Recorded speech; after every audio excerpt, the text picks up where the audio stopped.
Hi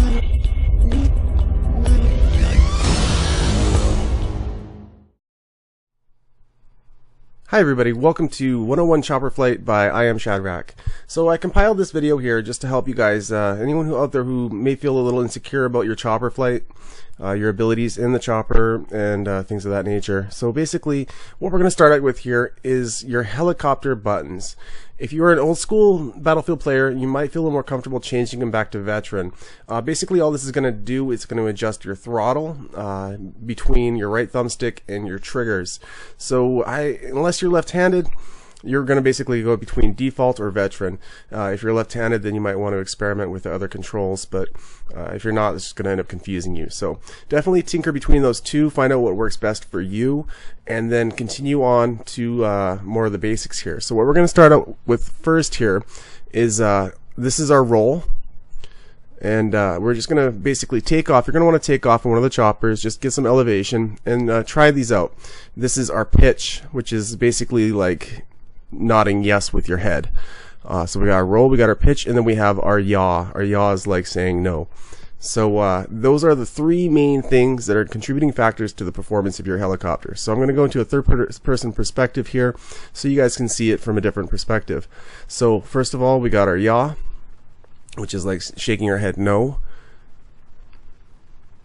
And then we have our pitch, which is like shaking our head yes.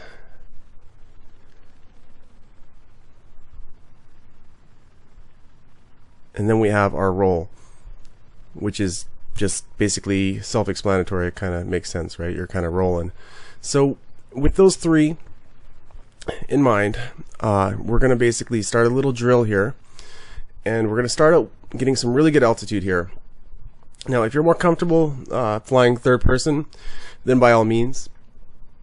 I personally really like flying first person just because it gives me more of a lifelike effect. I feel like I'm actually in the chopper. So what I'm doing here is I'm just going to combine the three factors of controlling this chopper, and I'm just following the outside road around this little base here, using pitch, roll, and yaw.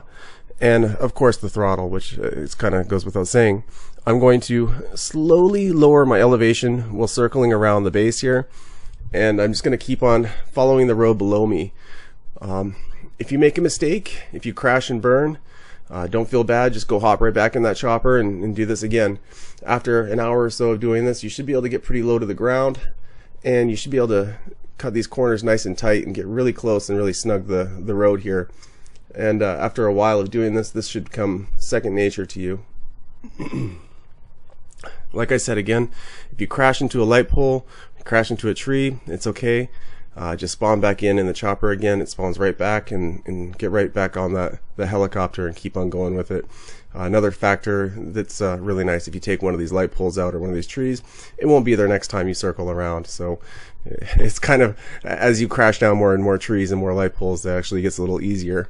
So on to the next drill here.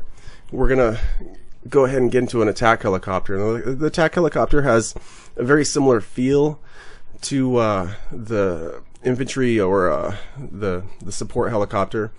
It just feels a lot lighter. I think they have a very similar feel in handling. And what I'm doing here is I'm finding a couple spots on the map that I kind of feel comfortable to launch a couple rockets. And every time I make a pass, I'm just going to try and put those rockets down. Pick maybe one spot on each end of the map, whatever feels comfortable to you, and just lob a couple rockets in every time you make a pass, just to kind of get the feel of how this chopper handles, along with the feel of how you have to fly it while shooting, because I mean it's going to be a lot different on the battlefield, obviously, when you have people shooting at you and you have to shoot at them back. So another drill that I really like is just circling over the center structure here, and just kind of combining the three elements of the chopper, the pitch, yaw, and roll, and just kind of circle around. And as you can see, I'm kind of leaning into it, so my roll is kind of counterintuitive. I'm actually rolling the chopper as if I'm turning into the turn, sort of like drifting a car, for example. It's got a very similar feel. Now that's it for my Chopper 101 video. I hope you guys enjoyed this. Please subscribe. I could really use your guys' support. Thanks again, and until next time, take care.